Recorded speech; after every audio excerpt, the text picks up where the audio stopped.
Hello and welcome to the Turnitin training video. My name is Nathan Michael and I'm going to take you through how to mark using Turnitin. First thing to do is log into Turnitin. You should have an account set up, as everybody should have had all of their student Turnitin accounts and assignments set up by their administrators. If you haven't got an account, you need to contact your administrator who will make sure this can happen. So first of all, when you log in, you need to make sure you're on instructor mode, which is at the top corner here, and then you need to click on all classes. And that allows you to select from the list the class that you would like to mark within. So today I'm going to be marking within testing. As you can see, I have had 2 papers submitted to this class. Now, the start date of this class was the 19th of October. That was the date in which it was set up with Turnitin. So that has little relevance to you or the students. The one important date you have here is the due date. This date will be set at the date which the work was expected to be handed in. So this is 11:59 p.m. on the 26th of October. The next important date is the post date. This is the date from which any student who has handed work in will be able to see the feedback which you have given. So it's really important that this date is set when you are marking beyond the range that the students will be able to see, until you have marked all of the pieces of work within the group and they have been second marked and moderated. So that's just the second marker and not the external examiner. The key thing here is then to look at the things that have been handed in within your course. As we can see here within testing, there has been 2 hand-ins, one by Nat and one by the author S0000. When the students have set their Turnitin accounts up, they should have set them up so that their student numbers are the only things that are viewable. This means that we are anonymously marking as much as we can. As we can see here, this handing has a 75% similarity rating. That would be very worrying with a student handing, so we would check that out straight away by clicking on it. What we can see here is the reason it's 75% is because it is just the student front cover sheet. If this had indeed gone on to have more pages with students' information on there, we would have much more there, and the percentage would be a lot lower. We ask the students to fill this cover sheet in with their handing because it is the only opportunity that we get to see whether they have any particular learning difficulties and whether study support has been provided. This is important that we know this when we're marking so that we can take account of that in our feedback. The student should have entered their student number in here, and on here are all the important statements which they have made regarding that their work is their own property, intellectual property rights and things like that, in line with our marking policies. They should already have entered the learning outcomes tested by this assignment into this section, so that you are able to just comment whether those learning outcomes have been achieved in your feedback. Okay, so that's the originality report. On to grade marking the assignment itself. As we click on grade mark, we see the originality disappears.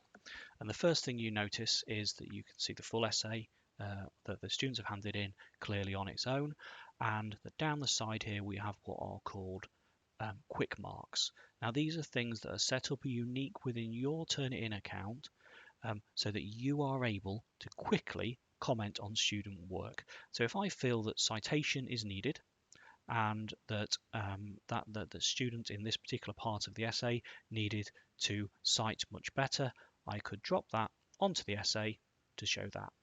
When the student receives their feedback, as they hover over that, it tells them that information.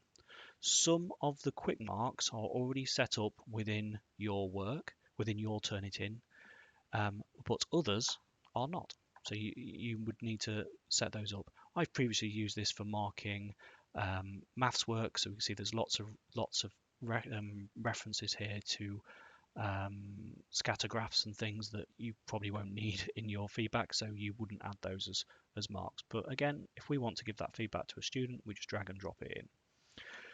The next thing to realise is that you don't have to necessarily use quick marks in order to give feedback.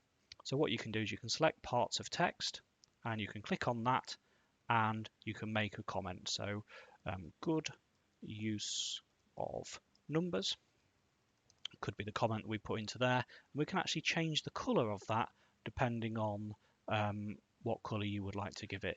We are not giving standard versions of what these colours mean. That's for you to negotiate with your students so that they know what sort of feedback they're getting. Or indeed, it might just be that you vary the colours as you go down the essay to make it clearer which bit is what. So as we click on save, that feedback is there. You can move that out of the way so it's not in the way of the students. Again, when they hover over it, they're able to see that use of the feedback that you've given directly to them. So all you do is select a section of text, click on it, change the colour, and give your feedback. So here I might say strong sentence. Click on save, and again you can leave it where it is, or you can move it out of the way. If you've given feedback and actually when you've got down to it you think I don't want to give that feedback in that same way to that student, you are able to edit it by clicking on the edit function, or indeed delete it entirely by clicking on delete. And it deletes from the essay. In order for us to make quick marks, all we need to do is click on some text, and we need to type in here. So let's say that this was a strong email address, and we'd click on save as new quick mark. And so what we could then do is give that a title, email strong, and we could save it within wherever we'd like to save it. I tend to stick with commonly used, but you can break it down into the various sections of composition, composition marks, format, punctuation, usage, and commonly used itself. So once we've done that, we've got strong email address is the text, and we've got the title of this quick mark as email strong. When we click on save, that should now be saved as a quick mark. So when we go to commonly used up here in the quick marks template section,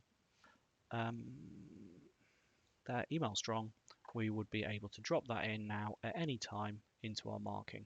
Particularly useful where people have technical information that they are giving to their students again and again based on their own subject area. So just a reminder then to set up a quick mark, click on save as quick mark, give the comment here, ensure you always save time using quick marks.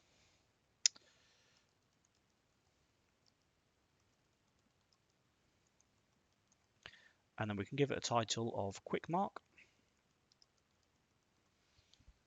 In the commonly used section, click on save, and that under Q is always there for us to add in to students' work. As I said earlier, once the post date has passed, your students will be able to receive their feedback, and what they're going to be able to do is hover their mouse over their feedback and see these direct messages from you to them about what they've done well and ways to improve their work. It's one of the key things that we have to do whenever we are giving students their feedback, as I'm sure you know. So that's the comment section, which is selected here at the bottom of the screen. So that's under QM quick marks. And next we have the view stroke edit a general comment for this entire paper. And all you do is click on that, and this brings up this section. You are able to leave a voice comment to your students.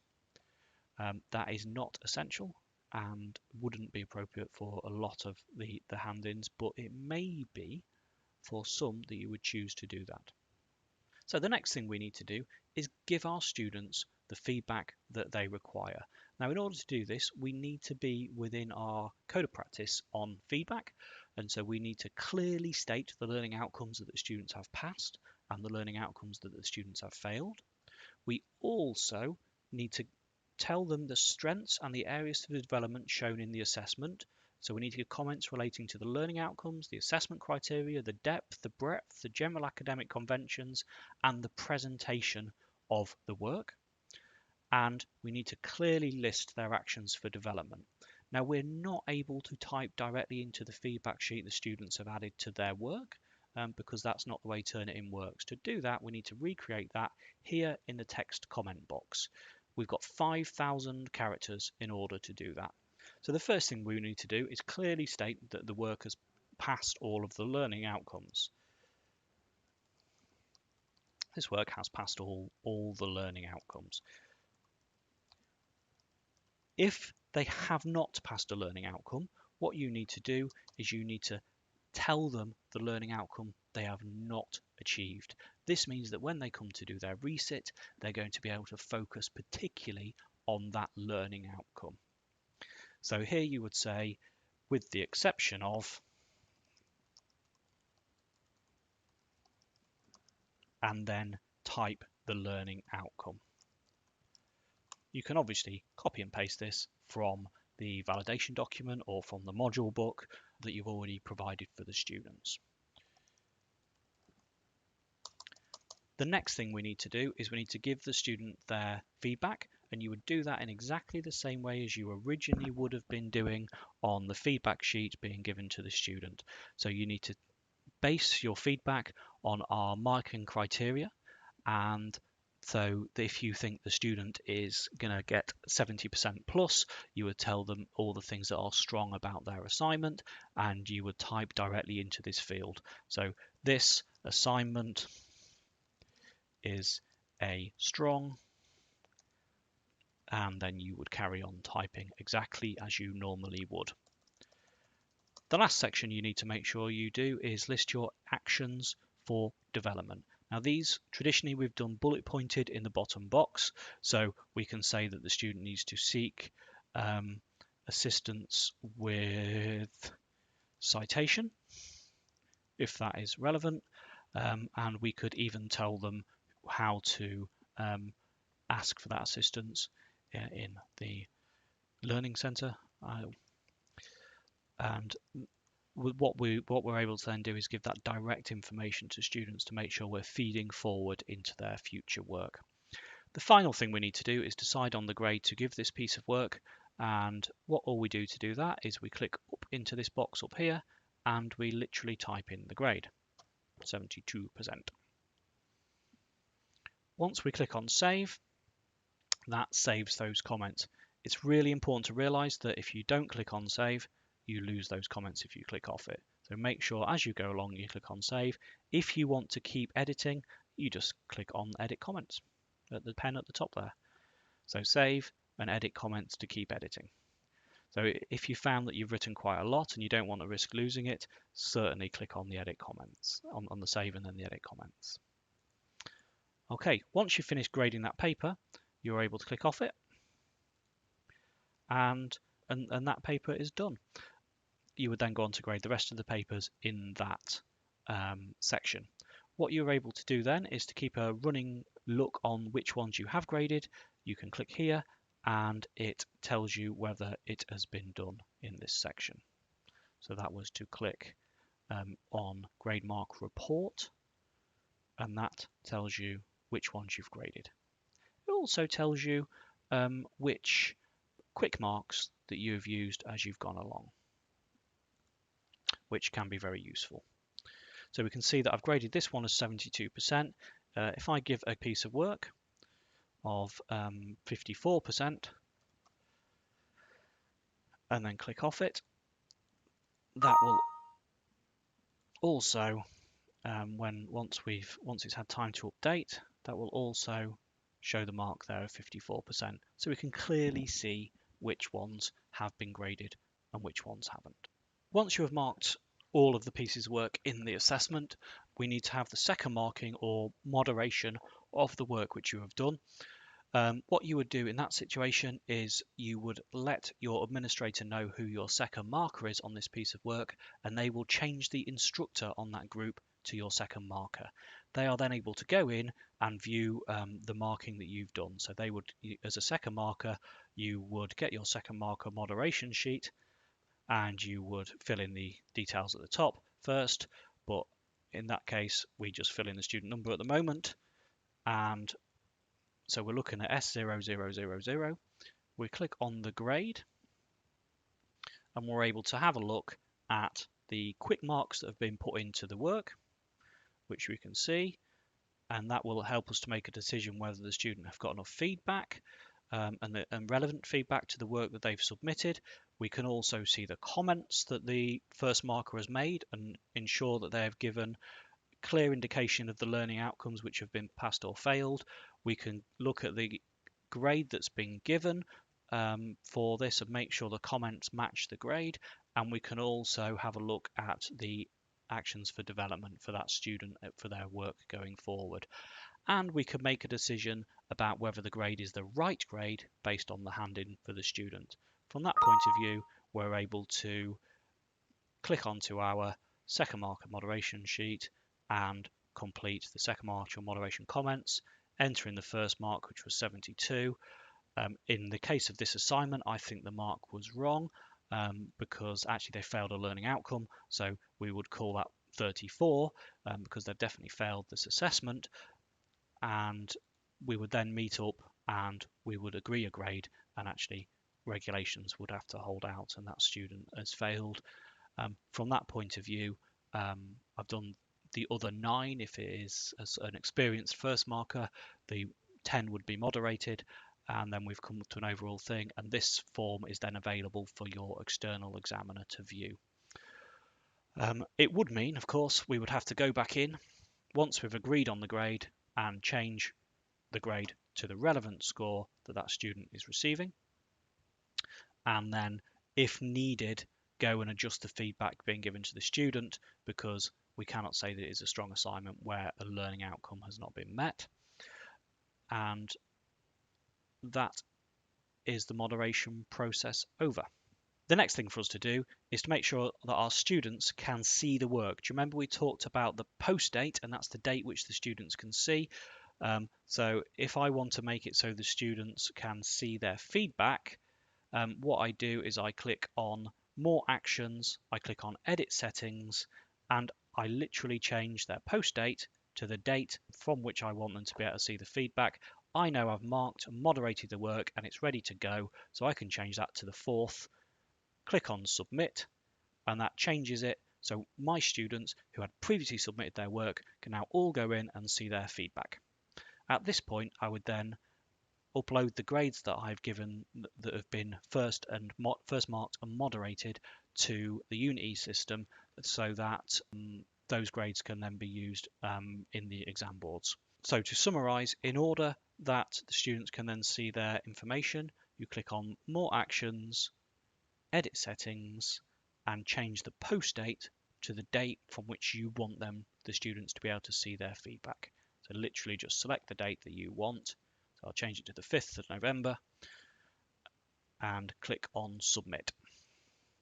And we can see that's changed to the 5th of November. So all the students would be able to see their feedback at that point. One of the final things that I need to tell you about in terms of Turnitin is around preparing the work for external moderation.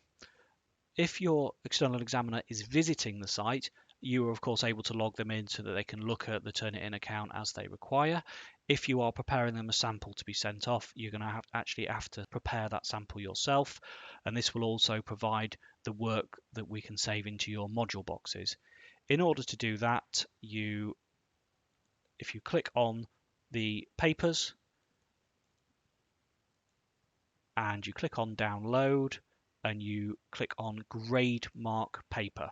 So you need to select all of them, which is to do that if you want to select all of them, or if you want to select individual ones, you can.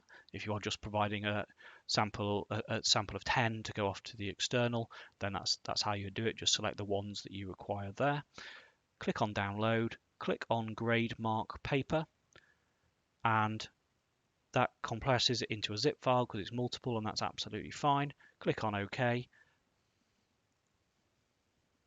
So we can see there is a zip file there. If we click on that, we can click there and we can click on open, and that means we can see here that assignment of SA in Adobe Reader. We can see the work, including the quick marks where we've typed, where we've drag and dropped in. Any that we've typed, we can't see the text, which some externals might find frustrating. That text is available at the end of the work. So we can see that the comments at the bottom are those that we quick typed in. Apart from that, we can see the information given to the students there. We can also see the grade that has been given and the feedback given to the student. So this file can then be saved into your module box ready for sending off to your external examiner. There is another way to download the work, which means not going through the message tab, and that is if you do it from inside the piece of work that you would like to download, and you click on the print icon. That isn't going to automatically print the work. You are going to download the current view for printing. And this, of course, just does one piece of work at a time, but some might find that easier to manage the process as well. So if you click on open, we can see the exact same information we had in the previous example.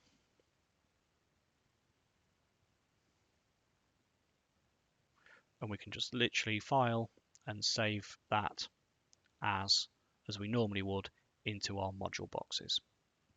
A really useful thing to make sure that you do with your students is to make sure that with every assignment they are doing, they upload a cover sheet. So no matter what the students are doing, if they are doing an exam, if you get them in advance of the exam to upload a cover sheet, what that will allow you to do is give your feedback to the students on that exam. So if your students sit the exam, you're able to give them their mark without emailing the individual results, as I know that sometimes this causes some problems in making sure those emails get to the right student. This can work for presentations as well, because what that does is it means that there is no doubt that the student has had the opportunity to receive their feedback from their presentation, and that is clearly logged. So whatever the assessment, make sure the students have uploaded a cover sheet. Thank you for watching the Turnitin training video. If you've got any questions, please ask your administrator about setting the accounts up. Please feel free to come and ask in HE Quality for assistance in marking.